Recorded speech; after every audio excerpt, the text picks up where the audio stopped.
Hello, everyone. Thank you for joining us for this LinkedIn Live, the influence equation, overcoming resistance. Now, thank you also to the one that joining live, to the one that watched the recording, because there is a large number of people that watch the recording afterwards. So I will welcome also to all of them. I have a special guest with me today, Stevenson, is teaching at Harvard and writing books, has a brilliant mind. So we are going to discover some more about Stevenson in a moment. But before we do that, I think, we want to have an idea about our audience, right? Usually we do our LinkedIn Live at lunchtime European time. Today we are doing it towards the evening. Of course, Stevenson has is based in the US, and we wanted to make sure that also people in the US across the different time zone in the US could comfortably join this event. So let's give us an idea about from where you're joining. We have Regina joining us from Chicago. Yes, okay. How about telling us more about from where you're joining so that we have an idea? Maybe a bit late for our Asian people, but we should be good with a good number of nationality. Let's see who is with us today. And then we are gonna get the opportunity to get to know about Stevenson, who is with us today. So,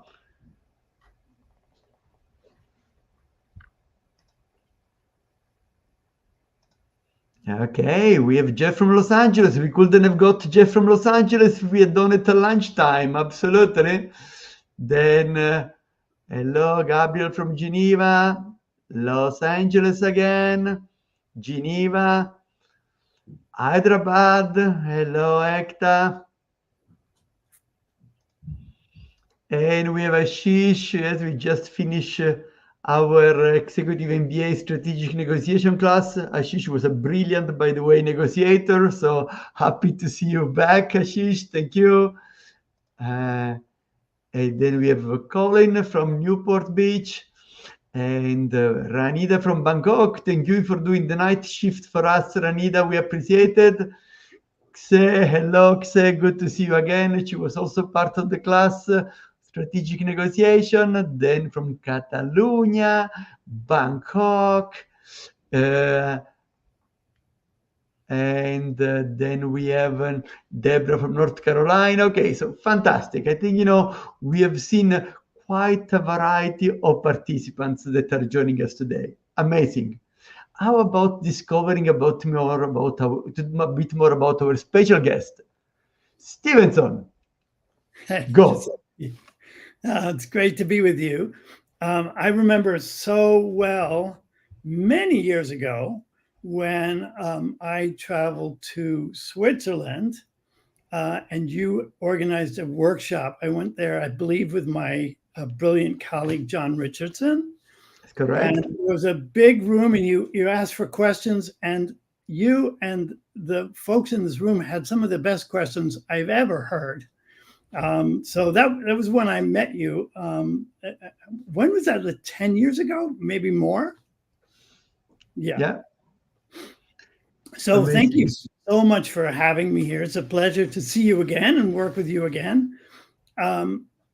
So I've been teaching in the world of conflict management, negotiation, mediation, difficult conversations for over 30 years. And you know you're getting old when your second career is more than 30 years old. So it's a little daunting, but that's what I've been doing. And along the way, we often had clients ask us, I remember I was working for one client and they asked, we were teaching them principal negotiation. They said, we'd really love to have you do a workshop in influence. So we looked around and there was a lot of good stuff on influence, but not a lot that had a sort of win-win feel. I mean, we were trying to teach people how to negotiate so that both parties would feel they got a good outcome. And it felt like a lot of the the literature around influence was more about making sure that the seller got a good deal. How do I talk you into my idea? Not how do we come to a better idea together? So I started to look around, and eventually I came up with some of my own ideas. And that's what we're here to talk about. Yeah, which is, by the way, your program on influence is something that you've been teaching at Harvard for a number of years, and now you're writing a book, right? Yeah, I'm trying. I'm learning how to write. It's really hard. Fantastic, Stevenson. Perfect. On my side, my name is Giuseppe. I'm also a professor of negotiation and influencing. And by the way, there is one thing that I want to tell you because it just came out this weekend. I was nominated for the 2025 Global Guru for Negotiation. And if you enjoy those kind of events, if you're a regular follower of the kind of stuff that I do, and you think that what I do is valuable, how about giving us a short vote? It takes 30 seconds, and let me put in the chat the way to vote. If you quickly click on the link that you see over there, that will be amazing. If you could click on my name, I should be the third one on the list because last year I was third. And then put inspiration or whatever, and then that's it. It's just 2 clicks, my name, how you find our content, and then you're done. That will be very much appreciated because it just came out this weekend, and they're collecting votes now. So thank you for your support. Now let's now go for the topic of today. Now, you mentioned, Stevenson, of course, that you're teaching this at Harvard, that you're writing a book. Now, you already started, in your comment to talk about the difference between what was available in the past and what you're doing. But maybe let's go a bit more in deep. With so many books on influence and communication, why does the world need yours? Well, I think that's a good point. I don't know if you can see behind me, there's just a whole wall of books on influence. Since I started this, I buy as many as I can. There's just so many. So it's a good question. And by the way, should we call you Guru from now on? Or can we call you Giuseppe? We'll stay with Giuseppe. Okay. So I want to give you 2 reasons why I believe my book will have value. The first is, despite the great many books on communication, look at the world we live in. Right? It's not like humans have figured out how to communicate. Tomorrow is election day in the U.S. I know Deborah. Poor Deborah lives in North Carolina, one of the swing states. So I know she receives at least 100 emails or texts a day, and she probably can't watch any streaming service anymore without seeing ads. But what's interesting is that the entire electorate is virtually unpersuadable by the opposite party. Billions of dollars of campaign funds, millions of ads, I think trillions of texts and emails. I know I've gotten at least 1 trillion since this election started, have had incredibly little impact in persuading voters. And the people who develop the ads and the emails, study all the literature on persuasion, and they test them with all the countless groups. These are smart people.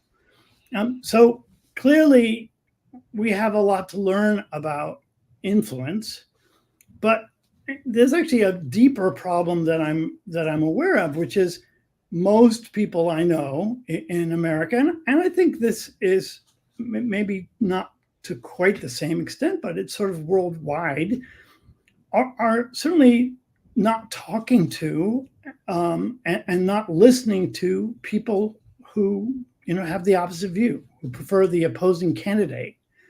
So there's virtually no communication between neighbors, colleagues, sometimes even family members with differing opinions. And so when people do talk, they tend to rant at each other. And both sides seem to be baffled that anyone could prefer the other candidate and assume it's because they're, stupid or ignorant or maybe immoral. So there's this huge gap in being able to communicate and being able to listen and understand and step in somebody else's shoes. And I think that's part of what has created this gridlock. So yeah, despite all the books, and some of them are wonderful, as a species, I think we have a lot to learn. I'm hoping my book can add something to the wisdom. And there's a lot of it that's already in the world. There's a second reason, which I touched on earlier, so I won't spend that much time, but so many of the influence techniques and the various teachings focus on how to pitch one's ideas. How do I get my idea across?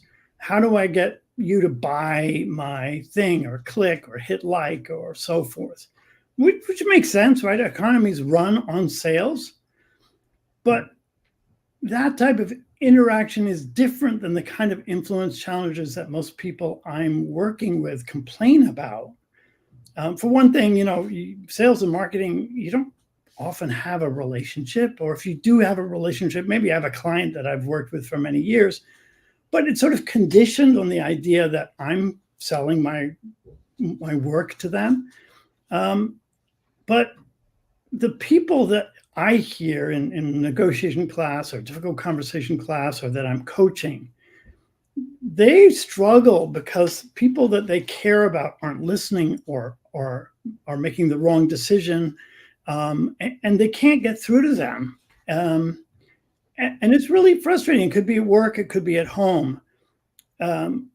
And when that happens, when we feel that our colleague or our spouse, or I have teenagers who live at home, my kids are immune to what we have to say, it's tough on the relationship. And to my way of thinking, some of the techniques that work brilliantly in sales don't work so well, with our kids or our colleagues. I have worked with a guy who was just a marketing genius, and he used to tell a story about how, he wrote this brilliant ad, and he goes home and tries to get his son to do his homework. And his son looks at him and goes like, "Dad, don't use that marketing stuff on me." Right? So I'm hoping I'm writing a book on influencing people in our lives where the relationship matters, and we just can't try to manipulate them into saying yes. We really have to take good care of the relationship. So those are my two reasons why I hope my book. Love it, right? So when the relationship matter, right? Which at the end of the day is most of the time for the people that are joining here, right? Whether you're dealing with internal stakeholders, whether you're dealing with your family, with friends, etc., right? Relationship matter so much. So what is exactly the influence equation, and why an equation? Good question. So it's the influence equation is basically, it's a brain hack.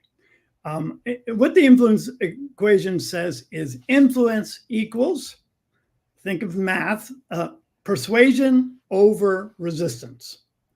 So it's just a math. So our persuasion is divided by their resistance. Why do I do that? Well, first of all, I was teaching at this wonderful company. I don't know if I can use their name, so I won't, but they're brilliant at creating algorithms, sort of the genius of creating algorithms. Anybody who designs a car or a plane or a rocket ship uses their software. So a room full of engineers, and this place has a wonderful culture of listening and communicating. But we were doing this exercise, and they just were talking at each other. They weren't really listening. They weren't engaging in what the other person was saying. And I was thinking, what's a way to appeal to engineers? I thought, an equation. So that's where I came up with the idea of the equation. But I want to go on a little bit about that, because I think human brains have a kind of a default equation on persuasion. Our persuasion equation is persuasion is telling you why you're wrong, or why I'm right, or why your news source is crap. So I'm saying default, right? It's the fast thinking brain. In my experience, intellectually, people know that influence has to involve two-way communication and listening, right? Since we were in kindergarten, we've been taught about communication. Do you remember this one? You have 2 ears and 1 mouth. Use them proportionally, right? So in my teaching, I noticed that people often have really good advice on influence. But as soon as the subject becomes tough, or it's high stakes, or the other person becomes difficult, those same people sometimes struggle to take their own advice. So I decided to look at this. What I did is I'd start workshops by putting people into small groups of 3 or 4, and say, think together and come up with your 3 best pieces of advice. So everyone who's listening, you can think of, if you were asked this question, what would be your pieces of advice? So and maybe you can put it in the chat, what will be your piece of advice to influence other people? Imagine you have to influence an internal stakeholder, for instance, right? Okay, yeah. As people are writing, keep going, Steven. Great. So the 3 most common pieces of advice were ask curious questions, listen, and understand what's important to them, or understand their perspective, something about understanding the other person, which I think we all recognize as good advice, right? I think we all feel that when we feel listened to, we're more likely to be open to what the other person has to say, right? Julia Minson, who teaches at the Harvard Kennedy School, studies receptivity. And in her model, which is called HEAR, right? It's all about listening and acknowledging. And she finds that it's a very powerful way to increase receptivity. So we start with that exercise. People give good advice.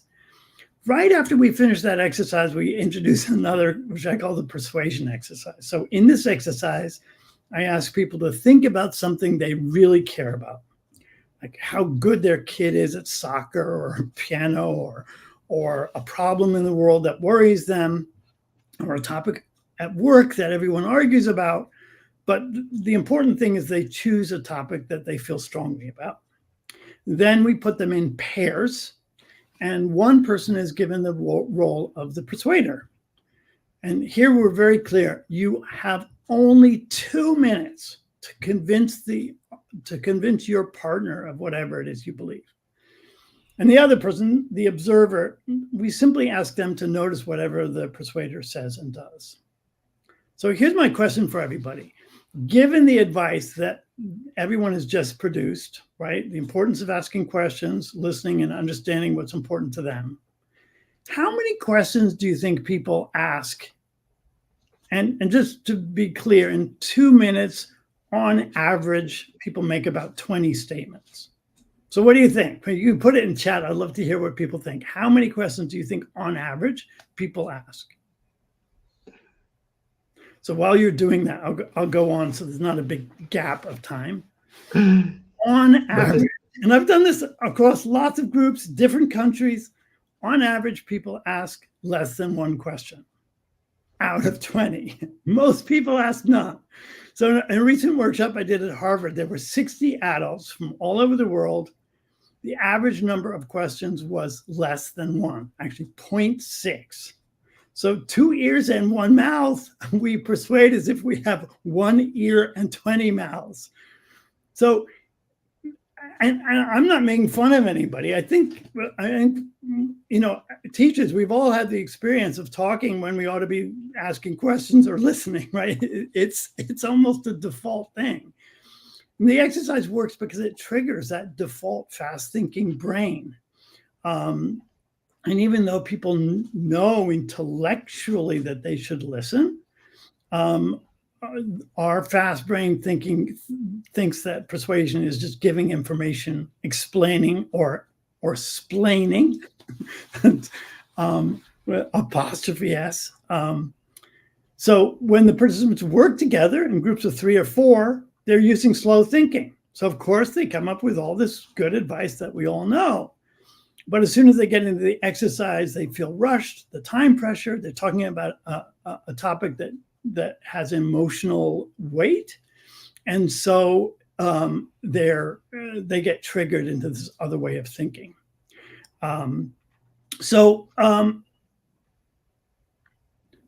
In sort of creating an equation, I wanted to come up with something that was so simple that our fast-thinking brain would remember it. Right? It's just 3 words. We can even abbreviate I equals P over R. And it works as a really good reminder. So I can ask if I'm, in a conversation, I can ask, am I in persuasion or am I in resistance? And in resistance would mean I'm trying to understand their thinking. So, we know one of the most common reasons people give for being unpersuaded is they don't feel listened to. So the influence equation just reminds us that influence is always the interaction of our persuasion with their resistance. Yeah, amazing. And by the way, what you're saying resonates very much with what I was teaching also last weekend, and did a similar exercise. Very much, the number of statements was much higher than the number of questions. And so, yes, this is very much because I like to talk about, a deficit model for influencing, in the sense that people say, okay, you may be missing some information, you may be missing maybe understand, you may be missing maybe intelligence or whatever. So, let me tell you what, yes, right? I couldn't agree more, right? We have in a mindset that, they have a deficit that we better fill with all our wisdom. Exactly. And if they listen, more facts. More facts. Yeah. So, by the way, I remember, that one of your idea was really about acknowledging their perspective, right? I think, there is a lot of not only about the question, the listening, not only understanding, but even acknowledging, validating their perspective. Can you say a bit more about the difference between the two, right? Between understanding and the power of validating, as a way to reduce resistance. Yeah, I love that. Yeah. I mean, I mentioned Julia Minson's HERE model, and the HEA, the A of HERE is acknowledge. And by acknowledging is a tricky concept. I find that when you first suggest to people that they should acknowledge, they can get upset about that idea because they sometimes think that acknowledgement means that I'm agreeing. But I think we can separate the idea of acknowledgement from agreeing. In fact, we can even say to somebody, whether I agree with you or not, I want to make sure that I'm understanding what you're saying. You're saying this, this, and this. And simply that act, I find that people usually don't get upset if you say, I don't see it the same way, and I really want to make sure I'm understanding your perspective. And that has a huge impact in lowering the emotions, lowering the defensiveness when other people, when you're trying to communicate with other people. And you can think of, I think we can all think of when the opposite has happened, when we don't feel heard. It makes us want to say it again, say it louder, repeat ourselves. It creates this emotional pressure that makes us not want to listen, just the opposite. So I agree with you. Acknowledgement is a powerful skill, and it's one of the skills. It's surprising how powerful a skill it is and how hard it is for many of us to remember to do it. Before I say my answer, just say, so if I understand what you said, you're saying this, is that right? And when they say yes, okay, now you can talk again. Okay, let's give a quick example to the participants, right, about the difference between acknowledging and agreeing. I'm going to say something that you disagree. Let's say, oh, I think it's fantastic the way the voting system works in the US, where each state has a different kind of things, and there are only a few states that really matter because they are the swing states. All the other, they are pretty much irrelevant. Now you disagree, but you want knowledge. Then can you show to the people, in which way you will acknowledge without agreeing? Yeah. So, Giuseppe, or should I say Guru, you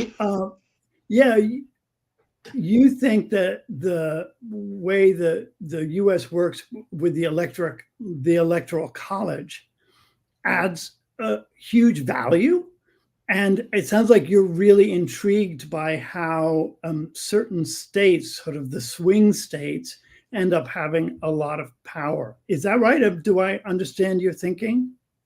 Yeah, that's right.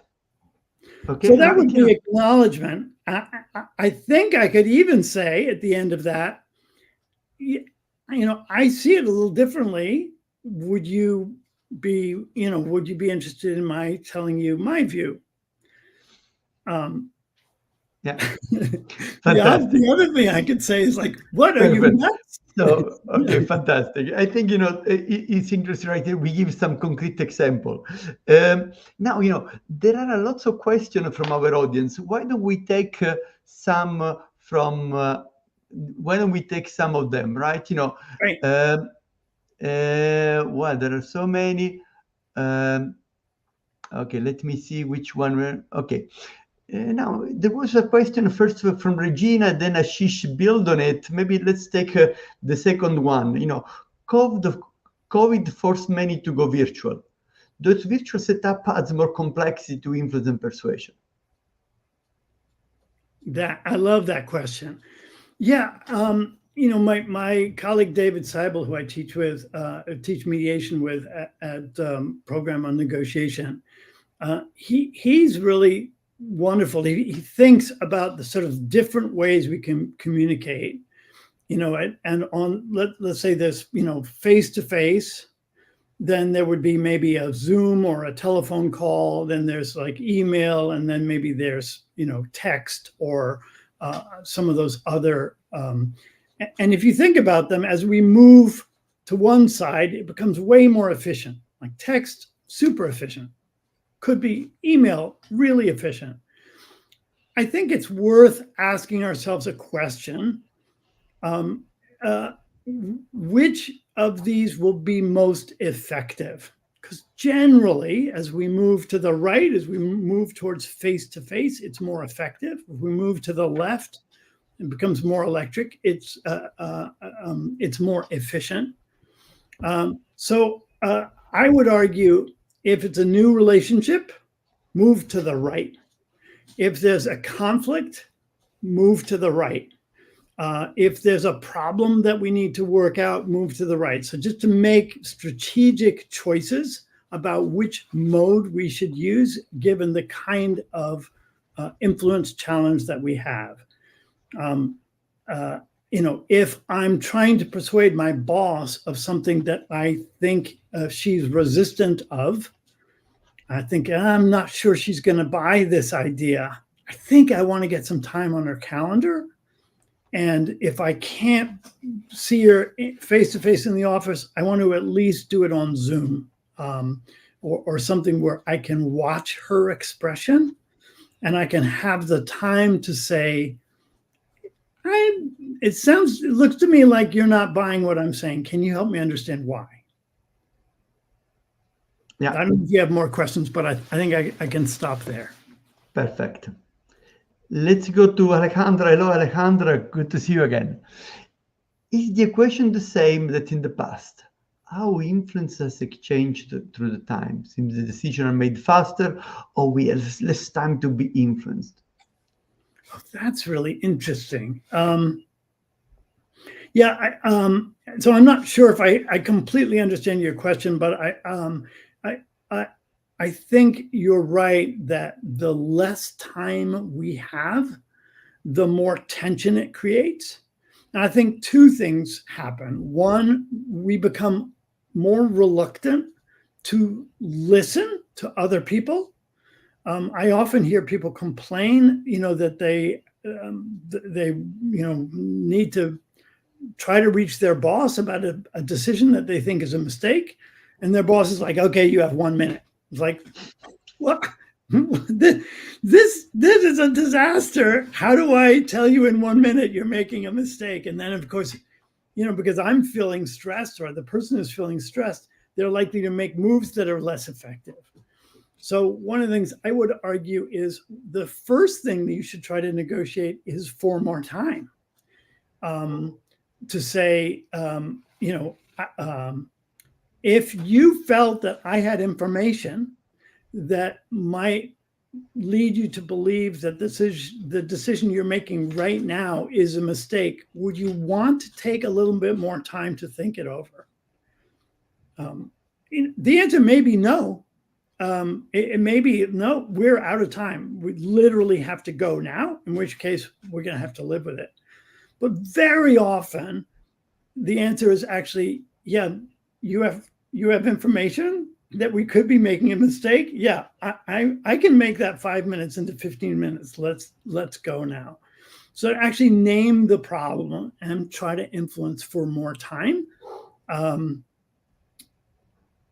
Having said that, I want to recognize that sometimes people use time as a way of not considering that they might be making a mistake.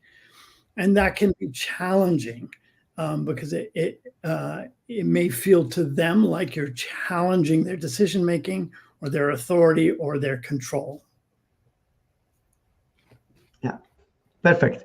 By the way, we are going to have some more questions from my side, from the group. Just, I want to take a moment to tell you something. If you are interested in the topic of influence and negotiation, then, there is something that we have coming up. Stevenson, I, and a few other leading experts in the field, right? Working at some of the leading business schools, Harvard, Oxford, Yale, whatever. Then, we have a program here. It's called High Performance Negotiation and Influencing, which is aimed at the people that want to move their negotiation and influencing to the next level.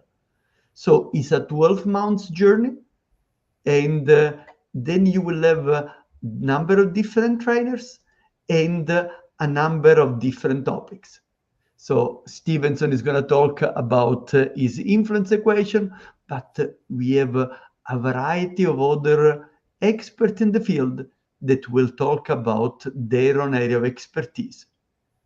And then, maybe negotiation, maybe influence, artificial intelligence and negotiation, managing internal and external negotiation, stakeholder management, power, influence, and resilience, emotion and conflicts, whatever. You do have a variety of topics.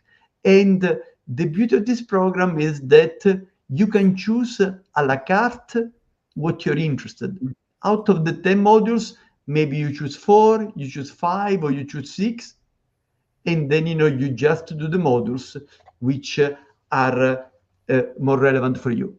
It is one module every month. So, even the very busy person that cannot find time for training, hopefully you can free up 3 hours in a month to get some new insight and new perspective. So, one of the ways to learn some more about the influence equation of Stevenson is to do the full workshop with role play, with exercises, so that, we can get, the kind of insight that Stevenson shares with his Harvard audience. And then, there is also, a package of continuous learning with webinars, videos, articles, and a number of other things to keep you going. So, you see the QR code. If you're interested to discover some more about this high performance negotiation and influencing, then scan the QR code and you may find out some more information. And what we can do for the people that are not into QR code, then you also find a link into the chat so that becomes another way for you to discover some more about this program.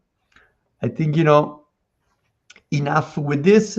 I think, we have Stevenson here. We want to get to the most. Now, in your influence model, you focus on resistance. Why? So To answer that question, I want to tell you a little story about a client. It was a guy named Amit. That's his fictional name. He had worked at a startup technology company for 5 years. And at first it was, everybody was working 60, 80 hours a week. It was super intense.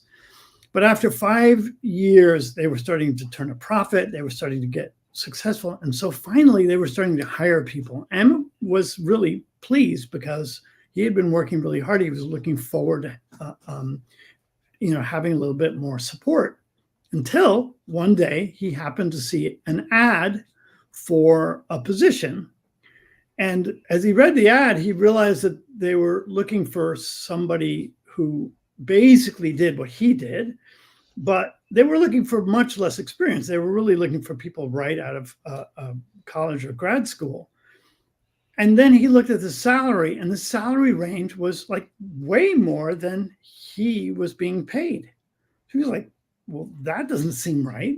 So he talked to a couple of new hires, and sure enough, everybody was being paid significantly more than him, even though they clearly had much less experience. So he was like, this is not fair. So he decided he would go to his boss. He went to his boss, and he explained this to her and figured that she would, arrange to get him fair pay. I mean, he had always been given great reviews. He had always been given the maximum raise he could get. So he sort of thought of himself as somebody that was highly valued. His boss, Heather, who always seemed to like him, was like, yeah, I know it's really tough. The market is just very different now than it was when you and I were hired. I'm sorry, there's nothing I could do. He was like, really? I mean, like, in order to get paid what I'm worth, I have to quit and go somewhere else? That doesn't seem fair. She's like, yeah, I'm sorry. My hands are tied. By the way, I've heard this story from lots of people. It's not an uncommon story. He followed up with emails. He kept trying to make the argument, show why it was not fair, show other people like him who were paid more. And in spite of multiple emails, he couldn't get through. The replies from his boss got shorter and more terse, and the relationship started to get damaged. And so he started to get really frustrated. And at this point, he was thinking of leaving the company. So around that time, I met Amit, and he asked for our advice. And so, first question I ask is, well, why is your boss, Heather, so resistant to giving you a raise? He was like, I don't know. It doesn't make any sense. I'm like, you don't know? Did you ask? No.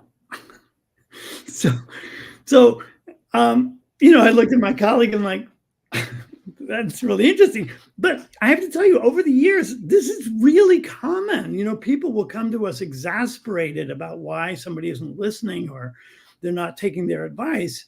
And you ask, do you know why? And people go, no. So I started asking participants this question. I'm going to just read it so I get it right. Think of a recent time, and everybody, I want you to think of this as well. Think of a recent time when you failed to persuade somebody. Which of the following 4 ideas best describes your understanding of why the person you were influencing wasn't persuaded? So here they are. Number 1, I have no idea. Clueless. Number 2, I have a theory why, but they didn't tell me. So 3, they told me a reason, but I don't believe their explanation. This is the one I always think of. This is like when somebody breaks up with you and they say, it's not you, it's me. Yeah, you don't believe that explanation. And then the 4th one is they explained why, and I trust their explanation. So folks who are listening, which of those is most accurate for you? So over the past year or 2, I've asked hundreds of people this question. the vast majority of participants do not know why their persuasions failed. Only around 10% choose number 4. They explained why, and I trust their explanation. In a way, that's really amazing, right? Because often these are ongoing conversations. They're frustrating. The person has been trying to get through this person for a while. You might think when faced with resistance, we'd stop persuading long enough to say, well, let me hear from you. What's your perspective? Why aren't you buying what I'm selling? But it turns out that isn't what the brain normally does. We just go to giving them more reasons why they should say yes. So one of the reasons I think we do that is we perceive resistance as antagonism or as antipathy, which tends to trigger our own, emotional reaction, our own reactance. So we become reactive towards their resistance. But we know from psychology, from people who study motivational interviewing, that resistance can be seen as a necessary part of the process of change. So the reason I chose the term resistance, the reason I'm sort of pushing it, is I'm trying to get people to think of no as having value. So our job is to know the no. It helps us, our brain, switch gears, and instead of seeing resistance as antagonism, we can see it as information. So I focus on resistance because to be effective at overcoming it or changing minds or getting people to change their behavior, we need to see their resistance as useful information that we need to learn. So resistance is information. Wow. Okay. So, if I may, right? Lots of influence models focus on what the influence should do. Yeah. Now, you seem to be focusing on what the influence should think. Is that correct? And why? It is. Maybe it has to do with my own ineptitude, my own brain. So I want to tell you a quick story. So I have twin teenage daughters that live at home with me. And one day, my twins were in their freshman year at high school.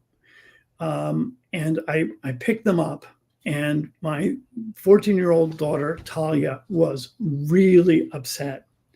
Her best, really only friend, her best friend since she was 5, had ghosted her and at the dreaded cafeteria. And there she was, and her friend wouldn't talk to her.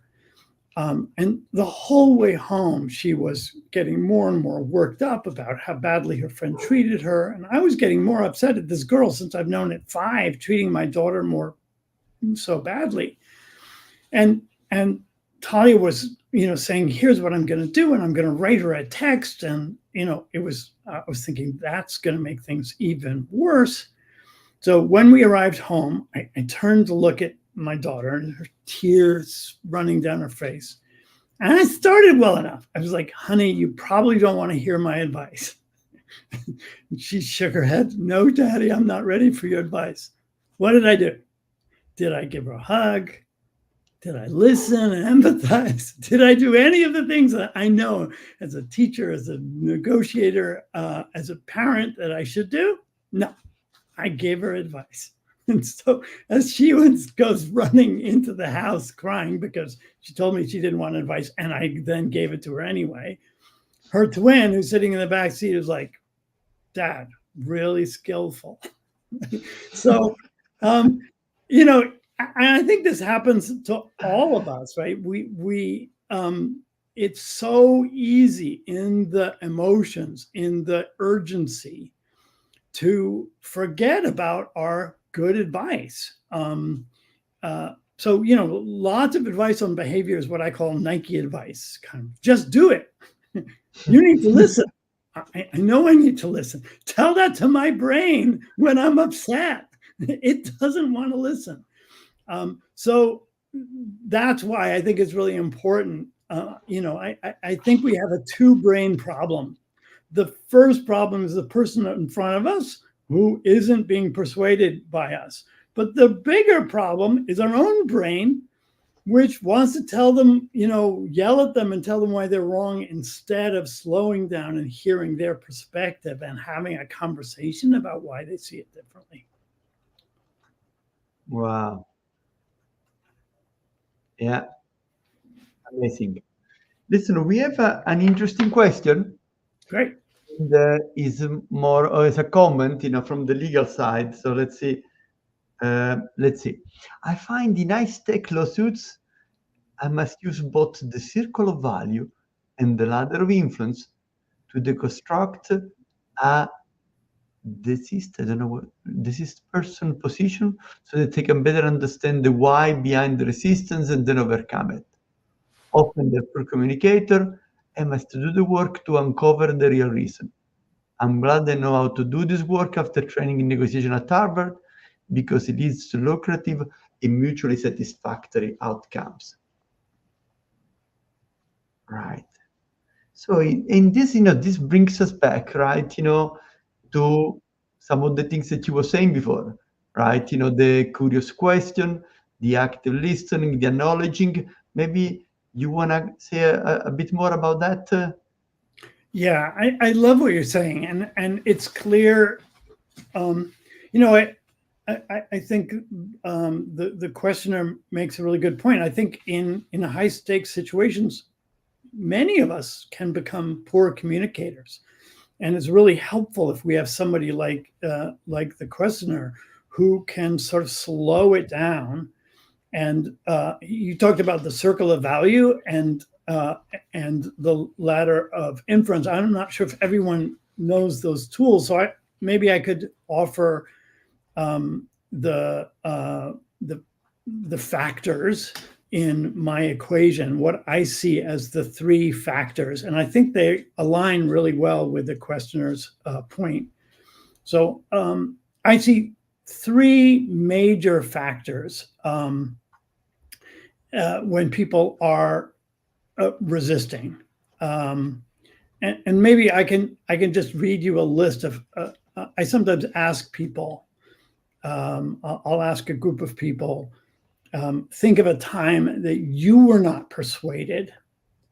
Why? What's the reason you weren't persuaded? And if I may, let me just read you a little list of what people say.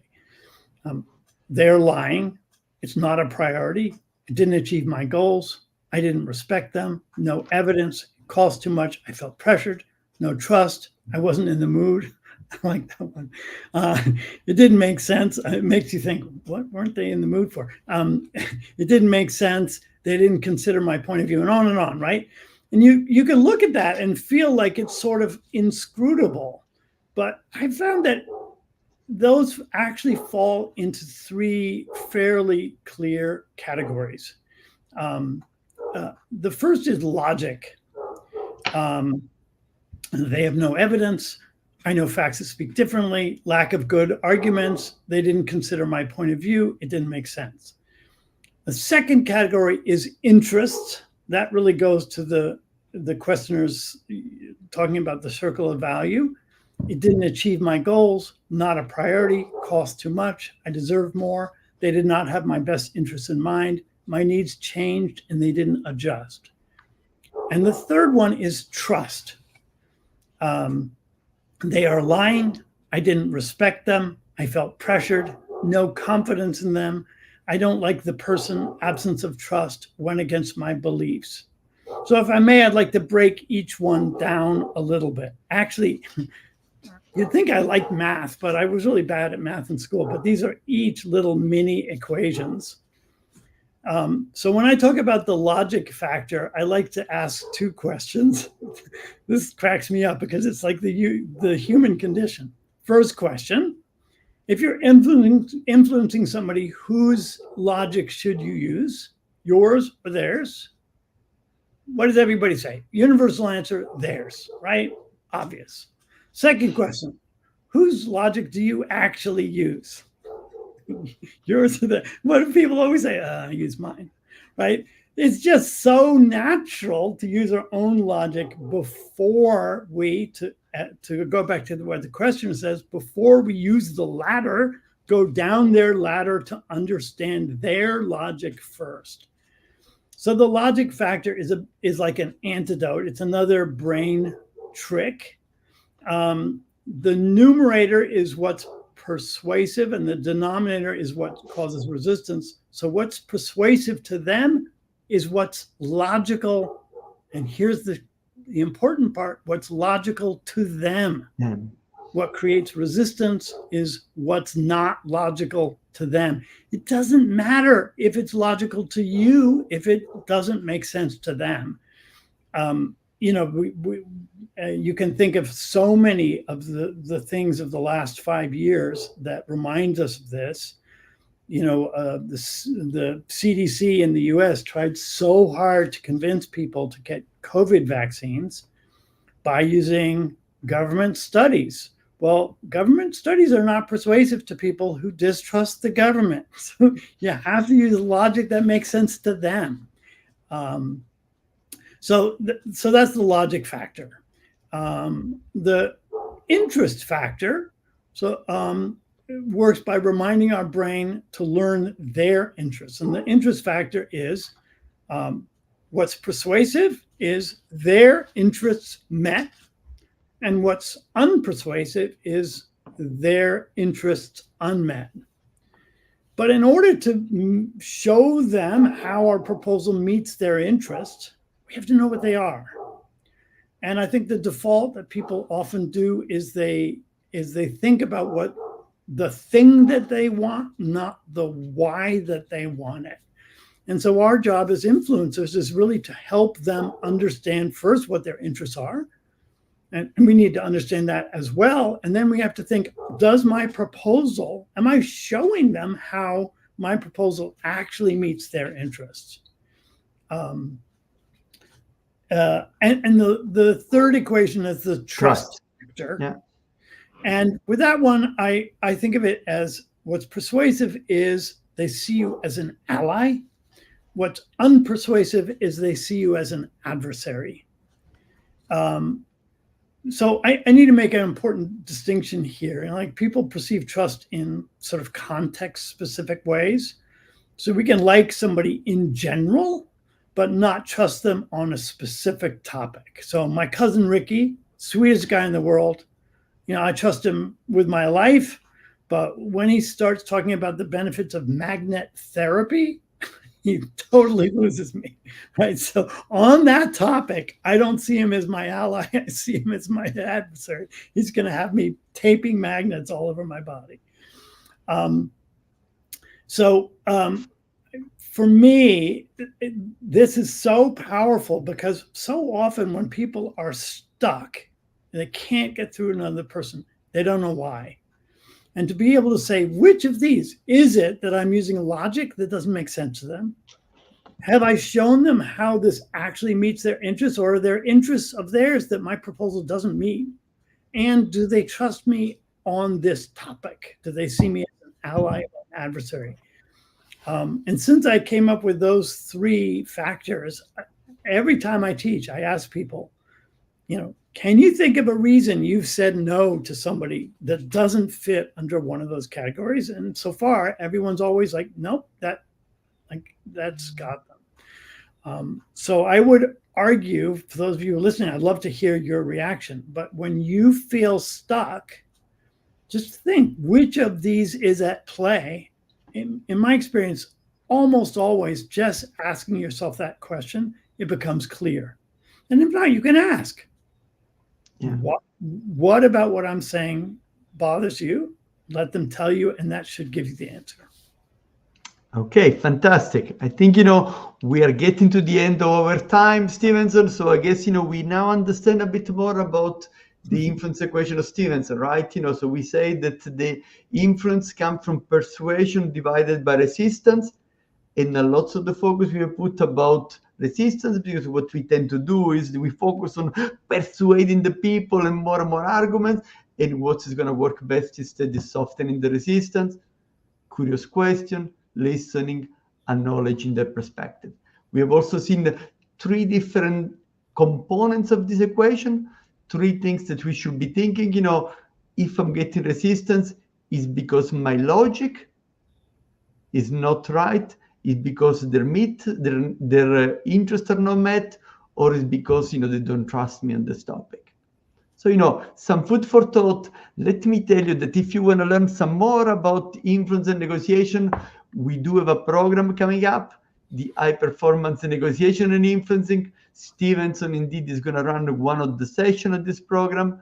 So I think if you want to find out some more about our influence and persuasion program, then you can quickly scan the QR code or check the link that you find on the chat, and hopefully you'll be able to join us to discover some more about the brilliant idea of Stevenson and a number of other experts in the field of negotiation and influence. Stevenson, it was a real pleasure to spend this hour with you. Thank you very much for our listener to be with us for this session, and look forward to more learning, more exchanges, more questions in the next session, which will be at the end of November. Thanks again. All the very best. Thank you, Stevenson. Yes. Fantastic exchange. Thank you.